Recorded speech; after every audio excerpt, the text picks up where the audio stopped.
Halo guys, balik lagi bersama Bang Teo di sini. Kali ini Bang Teo akan melanjutkan cerita Again the Sky Supreme. Buat kalian yang penasaran, langsung saja ya simak video kali ini. Sanpeng meraung, cepat masuk ke sini. Segera, seorang lelaki tua masuk ke dalam ruangan dengan gemetar, berlutut di depan Sanpeng. Bicaralah, Sanpeng berteriak sambil menangis. Apa yang terjadi?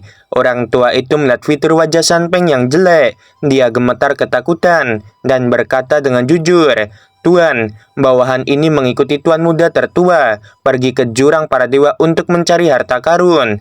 Kami bertemu dengan tuan muda kedua yang ingin mengepung dan menghabisi dewa manusia tingkat 4. Ketika tuan muda tertua bergegas untuk membantu, tuan muda kedua dan lebih dari 100 orang yang dia bawa semuanya mati. Pembunuhnya mengenakan jubah hitam untuk menghalangi kesadaran kami. Dia melarikan diri dengan perahu artefak tinggi tingkat kelima milik tuan muda kedua." Mendengar ini, Sanpeng berkata dengan tajam, "Kamu pasti berbohong. Sutian adalah dewa bumi tingkat 8. Bagaimana dia bisa dihabisi oleh dewa manusia tingkat 4? Patria, apa yang dikatakan bawahan ini benar.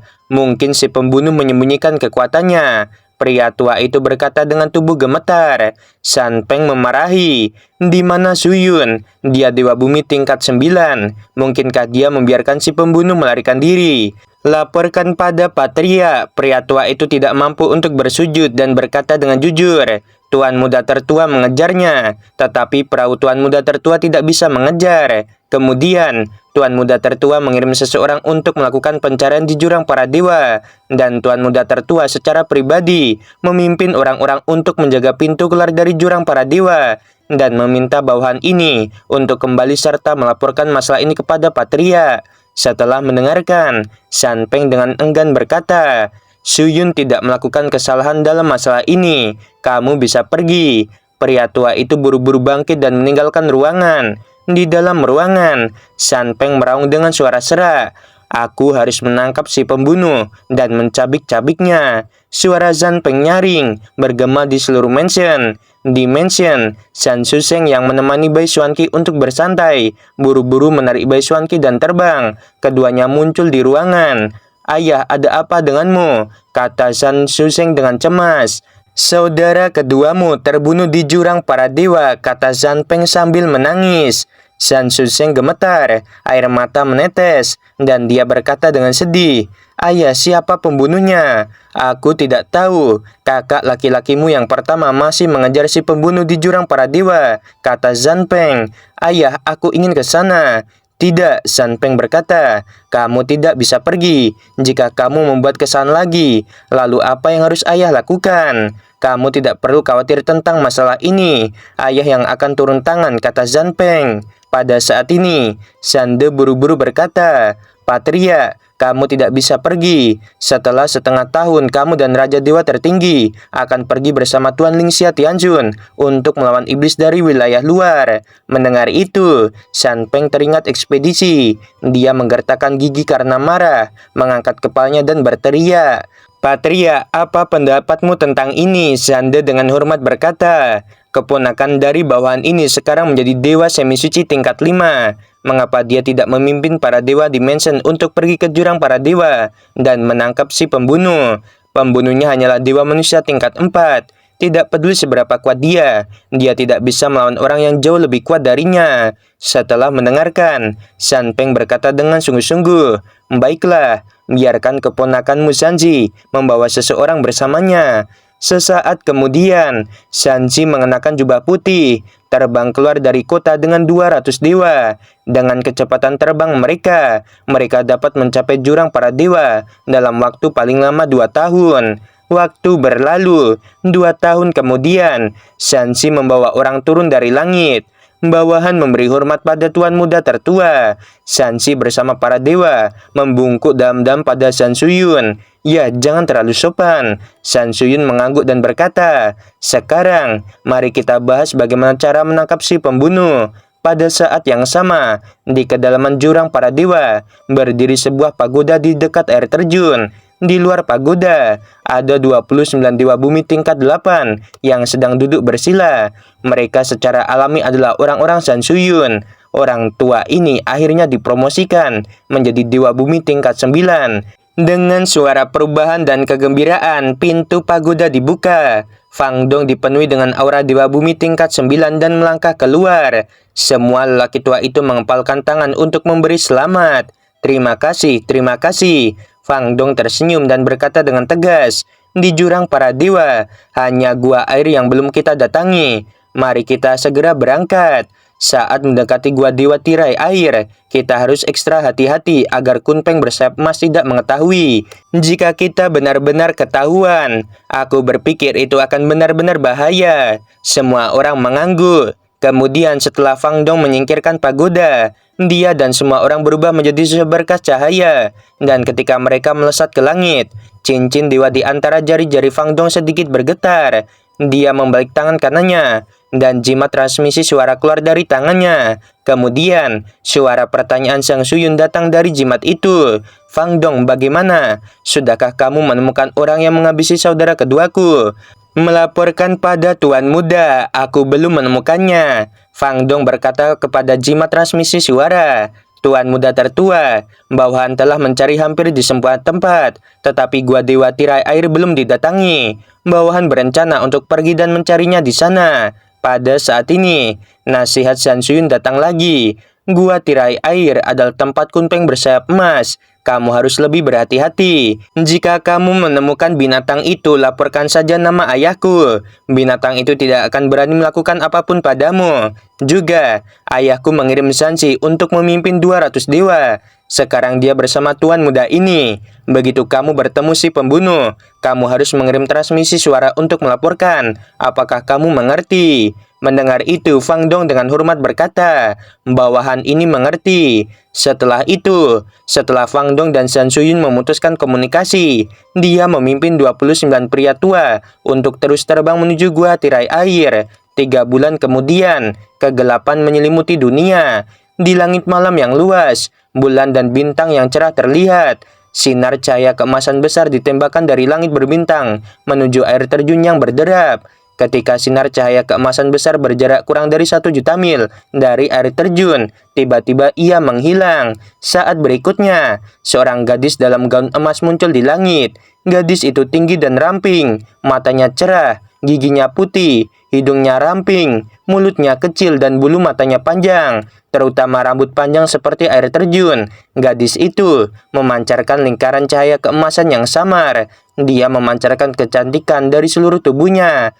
Gadis dengan gaun emas melihat ke arah kejauhan, dan tiba-tiba matanya berubah menjadi cahaya keemasan. Dia melihat pagoda berdiri di gua tirai air. Dia menjadi waspada. Matanya yang indah menunjukkan niat membunuh yang kuat. Manusia sialan berani masuk ke gua dewa ini. Meskipun gadis berbaju emas ini sangat marah, dia tidak langsung terbang menuju gua. Dia khawatir ada manusia yang ingin menangkapnya dan mengambil inti monster dewa surgawi di tubuhnya. Berdiri di langit malam, dia melepaskan kesadarannya, mengomentari pemandangan di luar air terjun, dan berencana untuk menunggu dan melihat siapa yang ada di dalam. Tiba-tiba, gadis dengan gaun emas mengerutkan kening, dan sepasang mata emas menunjukkan kemarahan. Dia menemukan melalui kesadarannya bahwa 30 orang tua di ranah Dewa Bumi menyelinap menuju guanya. Sesaat kemudian, Tanyun yang sedang duduk bersila di lantai 48 pagoda Ling Xiao perlahan membuka matanya dengan kegembiraan di matanya. Beberapa saat yang lalu, dia akhirnya menerobos ranah dewa manusia tingkat 6. Tanyun merasakan kekuatan besar melonjak di tubuhnya dan berbisik pada dirinya sendiri. Dengan kekuatanku saat ini, sudah cukup untuk menghabisi Dewa Bumi tingkat 9 biasa. Ketika aku mengolah tubuh tirani Hongmeng ruang dan waktu ke tahap puncak, maka aku benar-benar bisa tak terkalahkan melawan Dewa Bumi manapun. Setelah itu, Tanyun melepaskan kesadarannya dan memeriksa ranah Shen Shubing dan yang lainnya, dan menemukan bahwa Shen Shubing, Yukin, Fang Ziking, Tang Mengyi, Xiao Shuijian, Yingying, dan Wu Xing Sangsen telah memasuki Dewa Manusia tingkat 7, kecuali Ouyang Duantian, Guan Xuankong, Guan Xuankui, Huang Fuguchong, Tianlao, dan Wei Kuan yang merupakan Dewa Manusia tingkat 5. Semua gadis lainnya adalah Dewa Manusia tingkat 6 seperti Tanyun. kera iblis dan singa naga emas. Sejak warisan Raja Dewa Naga Iblis dan Raja Dewa Naga Emas dibuka, kecepatan kultivasi kedua binatang telah meningkat secara drastis, dan sekarang mereka adalah binatang dewa manusia tingkat 7. Moer dan Raja Beruang Naga adalah binatang dewa manusia tingkat 6. 7 Raja Monster lainnya dan Xiaobai adalah tingkat 5. Tidak ada keraguan bahwa di antara semuanya, Tanyun adalah orang yang terkuat dalam tantangan lompatan. Adapun Wu Xing Shangsen, Yingying, Shen Shubing, Yukin, Tang Mengyi, Xiao Shuizian, kera iblis dan singa naga emas, kekuatan mereka sebanding satu sama lain. Jika dikatakan bahwa di antara mereka yang sedikit lebih kuat secara alami adalah Wuxin, Shen Shubing, Yingying, singa naga emas dan kera iblis, Wuxin tidak pernah mati, hanya saja ranahnya telah mundur. Adapun Shen Shubing dan Yingying, mereka dulunya adalah Dewa Raja Ruang dan Waktu serta Dewa Ras Surgawi. Kedua wanita berlatih teknik latihan mereka sendiri di masa lalu. Sekarang setelah mereka mulai berlatih lagi, mereka secara alami akrab dan mudah mempelajarinya. Meskipun Nanggong Yukin mendapatkan teknik pedang Dewa Hong Huang yang diwarisi oleh Dewa Hong Huang, Tang Mengyi yang mendapatkan kitab Nirvana yang diwarisi oleh Dewa Roh Kuno, Si Hong Xiao mendapatkan pedang Dewa Jiu Tian Xuan yang diwarisi dari Dewa 9 Surga yang mendalam, dan Xue Jian mendapat warisan teknik pedang Dewa 5 atribut. Bagaimanapun, teknik mereka tidak diajarkan oleh 5 dewa secara langsung. Oleh karena itu, kekuatan mereka sekarang sedikit lebih rendah daripada Shen Shubing, Yingying, Wuxin, singa naga emas dan kera iblis. Selain itu, dalam jutaan tahun sebelum kematian Tanyun, yang disebut 12 jenderal besar di bawah komandonya, tidak termasuk Dewa Roh Kuno, Dewa 9 Surga yang mendalam, dan Dewa Mendalam Yixia. Karena ketiga dewa ini tumbang saat menemani Tanyun berperang melawan iblis wilayah luar. Pada saat itu, setelah jatuhnya 3 dewa utama, ada 3 dewa pengganti, yaitu Pangu, monyet bermata 1 dan Buddha iblis. Ketika Tanyun memeriksa ranah semua orang, dia menemukan bahwa semua orang telah selesai meminum pil dewa manusia tingkat tinggi dan memurnikan buah dewa manusia. Tanyun mengirim transmisi suara kepada semua orang. Kalian menungguku selama beberapa hari lagi, dan setelah aku menyelesaikan tubuh tirani Hongmeng, kita akan meninggalkan jurang para dewa. Setelah Tanyun selesai berbicara, dia akan berkonsentrasi dan bersiap untuk berlatih tubuh tirani ruang dan waktu. Namun, tiba-tiba, sebuah suara hormat terdengar di luar air terjun. Senior Kunpeng, Junior memiliki sesuatu yang penting untuk ditanyakan padamu. Apakah kamu di dalam? Tanyun mengerutkan kening, tiba-tiba membuka matanya, dan melalui air terjun, dia samar-samar bisa melihat 30 lelaki tua di langit berbintang, melihat ke arahnya dengan tatapan hormat. Melihat 30 orang, mata Tanyun dipenuhi dengan sedikit kelicikan, dan dia berkata, "Shubing, keluar dan tangani." Pada saat ini, Tanyun bisa melihat sekilas bahwa 30 orang itu adalah bawahan Shan Suyun, terutama pemimpinnya Fang Dong. Tanyun ingat bahwa dia adalah Dewa Bumi tingkat 8 pada awalnya, tetapi sekarang dia adalah Dewa Bumi tingkat 9. Tanyun berkata dengan bingung, "Senior Kunpeng, mungkinkah gua tirai air ini adalah gua Kunpeng? Ini tidak mungkin." Memikirkan hal itu, Tanyun berkeringat dingin. Jika itu benar, maka hidupnya benar-benar cukup dalam bahaya. Dia telah berlatih di sini untuk waktu yang lama, tanpa bertemu Kunpeng. Ketika Tanyun masih memiliki ketakutan, 30 orang di langit berbintang di atas air terjun juga ketakutan. Khawatir dia mengganggu Kunpeng bersayap emas. Ketika Tanyun dan Fang Dong sama-sama mengandung rasa takut, gadis berbaju emas yang berada jauh di dalam kekosongan jutaan mil sedikit mengernyit dan berpikir dalam hati, apa yang dicari oleh ke-30 manusia ini? Namun pada saat berikutnya, gadis berbaju emas memiliki niat membunuh di matanya yang indah, karena seseorang benar-benar berpura-pura menjadi dirinya sendiri. Dia mendengar melalui kesadarannya bahwa sebuah suara keluar dari gua tirai air, dengan suara wanita yang dingin dan cantik. Dewa ini secara alami ada di dalam. Mengapa? Pada saat ini di air terjun, Fang Dong dan yang lainnya sangat ketakutan, sehingga mereka hampir jatuh dari langit. "Tidak ada," kata Fang Dong sebelum dia selesai berbicara. Dahinya dipenuhi butiran keringat, dan dia bertanya dengan suara gemetar, "Senior Kunpeng, Junior ini mengejar seorang pria. Bolehkah aku tanyakan, apakah kamu pernah melihatnya sebelumnya?" di gua tirai air. Sen Subing muncul di samping Tanyun pada saat ini dan berkata dengan dingin, "Aku belum pernah melihatnya." "Baiklah, dewa ini akan beristirahat. Aku beri kamu 3 napas untuk meninggalkan tempat ini. Jika tidak, tinggalkan hidupmu." Fang Dong dan yang lainnya merasa semakin takut. Secara alami, mereka tidak berani melepaskan kesadaran mereka untuk memeriksa. Kita harus tahu bahwa memata-matai tindakan orang lain dengan kesadaran spiritual sering dianggap sebagai provokasi. Alasan mengapa Tanyun membiarkan Sen Subing berbicara dan memerintahkan semua orang untuk pergi bukan karena dia takut pada orang-orang ini, tetapi karena dia khawatir ada orang kuat lainnya yang bersembunyi. Fang Dong dengan hormat berkata, "Junior akan pergi." Tepat ketika Fang Dong hendak pergi, sebuah suara yang tidak perlu dipertanyakan tiba-tiba terdengar di benaknya dan 29 lelaki tua lainnya.